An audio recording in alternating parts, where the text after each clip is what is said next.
नमस्कार दोस्तों, आप सभी का स्वागत है रिवीजन टाइप यूट्यूब चैनल पे। हम इंडियन पॉलिटी के महत्वपूर्ण प्रश्नों को यहाँ डिस्कस कर रहे हैं। उसका दूसरा वीडियो है। पहले वीडियो में हमने 50 क्वेश्चन डिस्कस किए थे। इस वीडियो में भी हम 50 क्वेश्चन डिस्कस करेंगे।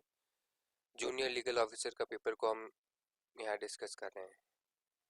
तो उसका 51 वाला क्वेश्चन है कि कथनों का अध्ययन करके सही कोड का चुनना है। कि प्रत्येक उच्च न्यायालय के पास सभी अदालतों और न्यायाधिकरणों पर अधीक्षण होगा उन सभी क्षेत्रों के संबंध में जिनके संबंध में यह क्षेत्राधिकार का प्रयोग करता है। अनुच्छेद 32 के तहत उच्चतम न्यायालय की रीट जारी करने की शक्तियां अनुच्छेद 226 के तहत उच्च न्यायालय की रीट जारी करने की शक्तियों के दायरे से कम है। सही कूट का चयन करना है। ठीक है, दोनों ही जो कूट है वो सत्य है। ठीक है, दोनों ही कूट सही है। और ये जो ख वाला कोट है वो क को उचित नहीं ठहराता।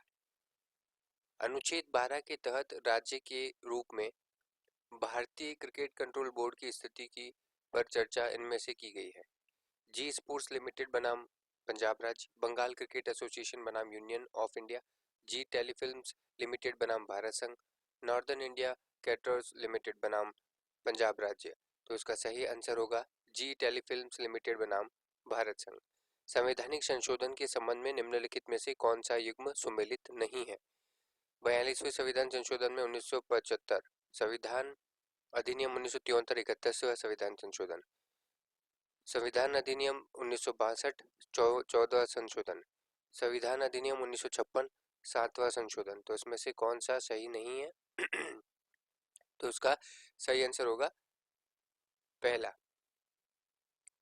नेक्स्ट क्वेश्चन आता है, उच्चतम न्यायालय ने किस मामले में पृथक्करणीयता का सिद्धांत को प्रतिपादन किया था? तो उसका एस अजीज बाशा बनाम भारत संघ, आरएमडीसी बनाम भारत संघ, बिजोय इमैनुअल बनाम केरल राज्य, रामजी लाल मोदी बनाम उत्तर प्रदेश राज्य। तो उसका सही आंसर होगा आरएमडीसी बनाम भारत संघ। जीने के अधिकार में मृत्यु का अधिकार समाविष्ट है। निम्नलिखित में से वाद में तय किया गया था। तो इसका सही ज्ञान कौर बनाम पंजाब राज्य, के एल ए के गोपालन बनाम मद्रास राज्य, बंधुता मुक्ति मोर्चा बनाम भारत संघ और पी रथीनाम बनाम भारत संघ। तो इसका सही आंसर जो हो जाएगा पी रथीनाम बनाम भारत संघ हो जाएगा कि जीने के अधिकार में मृत्यु का अधिकार समाविष्ट है। निम्नलिखित में से कौन सा संविधान के अनुच्छेद 51 के तहत शामिल नहीं है? अन्य देशों की संप्रभुता का सम्मान करना, मध्यस्थता द्वारा अंतर्राष्ट्रीय विवादों के निपटारे को प्रोत्साहन करना, राष्ट्रों के बीच उचित और सम्मानजनक संबंध बनाए रखना, अंतर्राष्ट्रीय शांति और सुरक्षा को बढ़ावा देना। तो इसका सही आंसर जो हो जाएगा पहला जो है समाविष्ट नहीं है। नेक्स्ट क्वेश्चन है, भविष्य लक्ष्मी विनयन का सिद्धांत कौन से निर्णय या वाद में अनुमोदित किया गया था? चरणजीत लाल बनाम भारत संघ, ए के गोपालन बनाम मद्रास राज्य, गोपालनाथ बनाम पंजाब राज्य, केशवानंद भारती बनाम केरल राज्य। तो इसका सही आंसर जो हो जाएगा हमारे पास गोलकनाथ बनाम भारत राज्य। निम्नलिखित में से 100वें संविधान संशोधन अधिनियम का उद्देश्य क्या है? इसका संविधान में अनुच्छेद 371 के जे सम्मिलित करना, अनुसूचित जाति और जनजाति के लिए सीटों का आरक्षण को अगले 10 वर्षों के लिए बढ़ाना, उच्चतम न्यायालय में न्यायाधीशों की संख्या को बढ़ाना, भारत और बांग्लादेश के बीच सीमा का समझौता। तो इसमें जो आता है चौथा इसका सही आंसर होगा। और ये इंपॉर्टेंट क्वेश्चन है, मार्क कर लेना कि संविधान का जो संशोधन जो 100वां संविधान संशोधन है वो किससे संबंधित है, ये पूछा गया था बहुत से पेपर में। मूल अधिकारों के संशोधन के मुद्दे पर भारत के उच्चतम न्यायालय द्वारा निर्णय लिया गया। पहला प्रसिद्ध मामला जो था वो कौन सा था? गोलकनाथ बनाम पंजाब राज्य, केशवानंद भारती बनाम केरल राज्य, सज्जन सिंह बनाम राजस्थान राज्य, शंकरी प्रसाद बनाम भारत संघ। तो पहला प्रसिद्ध मामला पूछा है और किसके मूल अधिकारों के संशोधन में। ठीक है, निम्नलिखित में से किस मामले में उच्चतम न्यायालय ने सेक्स वर्क को एक पेशे के रूप में मान्यता दी है? यौन कर्मियों के संबंध में पुनर्वास के उपाय के लिए निर्देश जारी किए गए हैं। तो किस वाद में बताया गया था? ये बुद्ध देव कर्मकार बनाम पश्चिम बंगाल राज्य के बनाया गया था। निम्नलिखित में से किस मामले में उच्चतम न्यायालय ने कहा कि कानून के शासन के माध्यम से समतावादी सामाजिक व्यवस्था की स्थापना संविधान की मूल संरचना है? तो कौन से वाद के तहत बताया गया था? मिनर्वा मिल्स बनाम भारत संघ, समता बनाम आंध्र प्रदेश, बिहार राज्य बनाम सुभाष सिंह।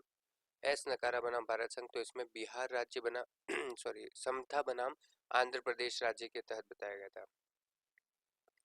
नीति निर्देशक तत्वों को लागू करने के लिए कोई व्यक्ति सीधे उच्चतम न्यायालय में रीट दायर कर सकता है, ये किस अनुच्छेद के तहत? तो इसमें पहला ही ना अनुच्छेद 32 ना अनुच्छेद 226 के तहत, ये इसका सही आंसर है। ये क्वेश्चन में पूछा गया है तो इसे आप रिवीजन कर लेना। राष्ट्रीय न्यायिक नियुक्ति आयोग से संबंधित कौन से संविधान संशोधन अधिनियम को उच्चतम न्यायालय की संवैधानिक पीठ ने असंवैधानिक घोषित किया गया था? तो इसका सही हो जाएगा 99वां।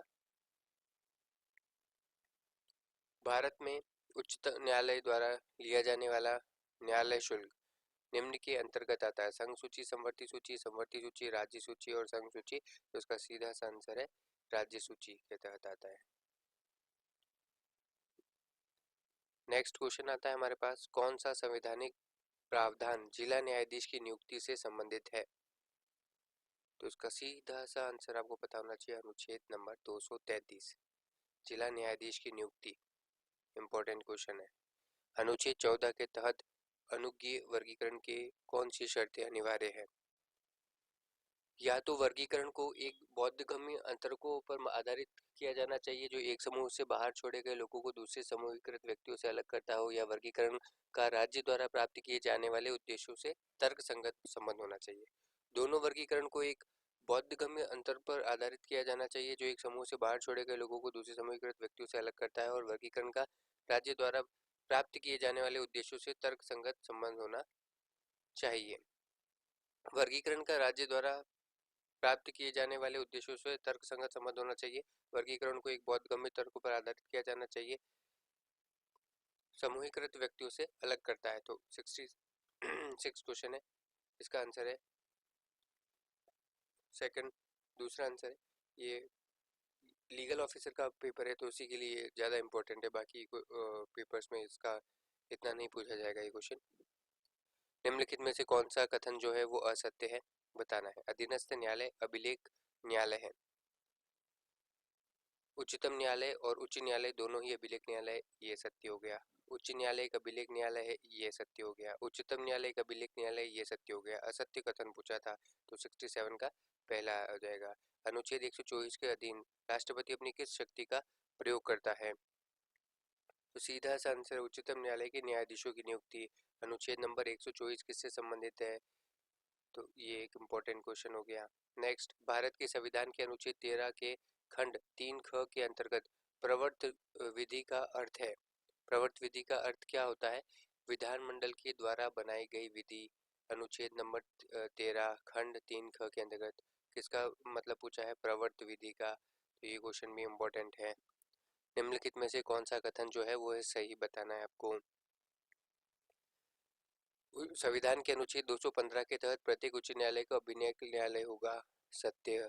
अनुच्छेद 226 का उच्च न्यायालय की रीट क्षेत्राधिकार से संबंधित है, सत्य। अनुच्छेद 214 घोषित करता है उच्चतम न्यायालय के न्यायाधीशों को हटाने की प्रक्रिया से संबंधित अनुच्छेद 124 4 और 5 का प्रावधान उच्च न्यायालय पर लागू होगा, ये असत्य। तो इसका सही आंसर क्या हो गया? क और ख। नेक्स्ट क्वेश्चन आ गया, पूर्व निर्णय का सिद्धांत जो आता है वो समाविष्ट है अनुच्छेद 141 में। पूर्ण निर्णय 24वें संविधान संशोधन को किस वाद में चुनौती दी गई थी? तो सीधा सा है केशवानंद भारती। इंपॉर्टेंट क्वेश्चन, 24वां संविधान संशोधन को किस वाद में चुनौती दी गई थी? केशवानंद वाले वाद में। निम्नलिखित में से किसको डॉक्टर बी आर अम्बेडकर ने भारत के संविधान का हृदय और आत्मा माना था? संवैधानिक धार्मिक स्वतंत्रता को, निजता को, समानता के अधिकार को, संवैधानिक उपचारों के अधिकार को। इम्पोर्टेंट क्वेश्चन है। उच्च न्यायालय शब्द को भारत के संविधान डैश के तहत परिभाषित किया गया है। उच्च न्यायालय शब्द किसके तहत आता है? अनुच्छेद नंबर 366 का 14। इम्पोर्टेंट क्वेश्चन, उच्चतम न्यायालय अपने अधिकार क्षेत्र का प्रयोग करते हुए ऐसा आदेश दे सकता है जो किसी भी मामले में पुण्य न्याय करने के लिए आवश्यक है। यह शक्ति किस अनुच्छेद में दी गई है? ये शक्ति दी गई अनुच्छेद नंबर 142 में। इम्पोर्टेंट क्वेश्चन है। लोकतंत्र और संघवाद हमारे संविधान की अनिवार्य विशेषताएं, इसकी संरचना का मूल ढांचा और यह टिप्पणी एस.आर. मुंबई मामले में किसके द्वारा की गई है? तो न्यायमूर्ति पी.बी. सावंत के द्वारा की गई है। संविधान के अनुच्छेद 145 के तहत उच्चतम न्यायालय की कार्यकारिणी प्रक्रिया को विनियमित करने के लिए नियम किसके द्वारा बनाए जाते हैं? सिंपल क्वेश्चन है, भारत के राष्ट्रपति के अनुमोदन से उच्चतम न्यायालय के द्वारा। नेक्स्ट क्वेश्चन है, प्राख्यान है और कारण दे रखा है कि उच्चतम न्यायालय के नियम बनाने की शक्ति भारत की संसद द्वारा बनाए गए किसी भी कानून के अधीन नहीं है। नेक्स्ट कारण है इसका, केवल एक निष्पक्ष और स्वतंत्र न्यायपालिका ही बिना किसी डर या पक्षपात के व्यक्ति के अधिकारों की रक्षा कर सकती है। ये तो सत्य है ख, लेकिन क जो है वो गलत है, तो इसका सही आंसर हो जाएगा तीसरा। निम्नलिखित में से किस निर्णय में यह माना गया था कि अनुच्छेद 226 के तहत उच्च न्यायालय को प्रदत्त क्षेत्राधिकारों को प्रशासनिक न्यायाधिकरण द्वारा प्रतिस्थापित किया जा सकता है यदि वह उच्चतम न्यायालय से कम प्रभावशाली नहीं है? तो ये एसपी संपत कुमार बनाम भारत संघवाद। अनुच्छेद 143 के तहत किसी भी संदर्भ की सुनवाई के लिए बैठक वाले न्यायाधीशों की न्यूनतम संख्या जो होगी कितनी होगी? वो 5 होगी। इम्पोर्टेंट क्वेश्चन, अनुच्छेद 143 के तहत उच्चतम न्यायालय के तदर्थ न्यायाधीश की नियुक्ति किसके द्वारा की जाती है? ये क्वेश्चन बहुत बार पूछा गया है। भारत के मुख्य न्यायाधीश द्वारा राष्ट्रपति की पूर्व अनुमति से की जाती है। इम्पोर्टेंट क्वेश्चन है, तदर्थ न्यायाधीश के बारे में बोला है। श्रीमती सेल्वी बनाम कर्नाटक राज्य ऐतिहासिक निर्णय से संबंधित है। नार्को टेस्ट विश्लेषण से संबंधित है ये। इम्पोर्टेंट क्वेश्चन, भारत में राज्यों के बीच होने वाले आपसी विवाद में उच्चतम न्यायालय में किस अधिकारिता के अधीन प्रस्तुत किए जाते हैं? मौलिक अधिकारिता, ये भी एक इम्पोर्टेंट क्वेश्चन है। भारतीय संविधान का कौन सा भाग राज्य से संबंधित है? तो भाग 6, भाग 6 जो होता है उससे राज्य से संबंधित है। भारत के संविधान के अनुच्छेद 136 का अवलंब लिया जा सकता है तो किसी भी न्यायालय या अधिकरण के किसी निर्णय या डिक्री या विधारक दंडादेश के विरुद्ध, केवल उच्च न्यायालय के विरुद्ध, न्यायालयों के निर्णय के विरुद्ध, केवल सभी न्यायालयों के निर्णय और आदेशों के विरुद्ध, केवल न्यायालय और अधिकरण को निर्णय और पंचायत के विरुद्ध। तो इसका सही आंसर जो हो जाएगा वो हो जाएगा किसी भी न्यायालय और अधिकरण की किसी निर्णय, डिग्री या विधारक के विरुद्ध। उच्चतम न्यायालय के न्यायाधीश की सेवानिवृत्ति की आयु जो होती है वो कितनी होती है? 65 वर्ष की आयु होती है। बहुत बार पूछा गया है क्वेश्चन। निम्न में से किस वाद में सर्वोच्च न्यायालय ने निर्णय दिया कि आश्रय का अधिकार भारतीय संविधान के अनुच्छेद 21 के अंतर्गत मूल अधिकार का एक भाग है? ये दिया गया था चमेलिया सिंह वाद में दिया गया था। उच्चतम न्यायालय को अतिरिक्त अधिकारिता किसके द्वारा प्रदान की जा सकती है? संसद के द्वारा प्रदान की जा सकती है उच्च न्यायालय को अतिरिक्त अधिकारिता। निम्नलिखित में से कौन सा अनुच्छेद भारत के कार्यकारी मुख्य न्यायाधीश से संबंधित आता है? तो अनुच्छेद पूछा गया है 126 आता है। इम्पोर्टेंट क्वेश्चन है, निम्नलिखित में से किसके द्वारा एक न्यायाधीश का उच्च स्थानांतरण दूसरे न्यायालय से दूसरे उच्च न्यायालय में किया जा सकता है? तो सिंपल सा आंसर है भारत के राष्ट्रपति द्वारा भारत के मुख्य न्यायाधीश के परामर्श के पश्चात। विधि का शासन डैश से संबंधित है? अनुच्छेद पूछा गया है, विधि का शासन अनुच्छेद 14 से संबंधित है। इम्पोर्टेंट क्वेश्चन, निम्नलिखित में से कौन सा अनुच्छेद न्यायपालिका की स्वतंत्रता से संबंधित नहीं है? तो इसमें से पहला ही आ जाता है 79 का संबंधित नहीं है। विधियों का समान संरक्षण अनुच्छेद नंबर 14 में ग्रहण किया गया है। तो कहाँ से ग्रहण किया गया है? ये किया गया है संयुक्त राज्य अमेरिका के संविधान से। विधियों के समान संरक्षण। उच्चतम न्यायालय के न्यायाधीशों का वेतन किस पर भारित होता है? तो ये होता है भारत की संचित निधि पर। बहुत बार पूछे गए इंपॉर्टेंट क्वेश्चन है। नई दिल्ली में उच्चतम न्यायालय का स्थान है। न्यायालय किसी ऐसे स्थान पर बैठ सकता है जैसा, तो इसका समय समय पर राष्ट्रपति के अनुमोदन के पश्चात भारत के मुख्य न्यायाधीश तय कर सकते हैं ये। ठीक है। उच्च न्यायालय के सभी न्यायाधीशों को अपनी शपथ और प्रतिज्ञा निम्नलिखित में से किसके समक्ष लेनी होती है? अंडरस्टूड क्वेश्चंस, इसका सही जवाब सभी जानते हैं, राज्य के गवर्नर के द्वारा। किस अनुच्छेद के तहत उच्चतम न्यायालय किसी भी मामले में एक राज्य से दूसरे राज्य में स्थानांतरित किए जा सकते हैं? उच्चतम न्यायालय। ठीक है, तो ये इसका सही आंसर हो जाएगा हमारे पास अनुच्छेद नंबर 139 क का दूसरा। संविधान के अनुच्छेद 144 के आदेशित करता है कि भारतीय राज्य क्षेत्र में सभी प्राधिकारी सिविल न्यायिक निम्न में से सहायक होंगे। तो इसका सही आंसर जो होगा उच्चतम न्यायालय। जम्मू कश्मीर पुनर्गठन अधिनियम 2000 कब कितनी तारीख से लागू हुआ था? ये लागू हुआ था 31 अक्टूबर 2019 से। इंपॉर्टेंट क्वेश्चन है। भारत के संविधान के किस अनुच्छेद में सर्वोच्च न्यायालय ने सिविल और आपराधिक क्षेत्राधिकार को दर्शाया गया है? तो इसमें अनुच्छेद 133 और 34 में दर्शाया गया है। आप सभी का मेरे साथ बने रहने के लिए धन्यवाद।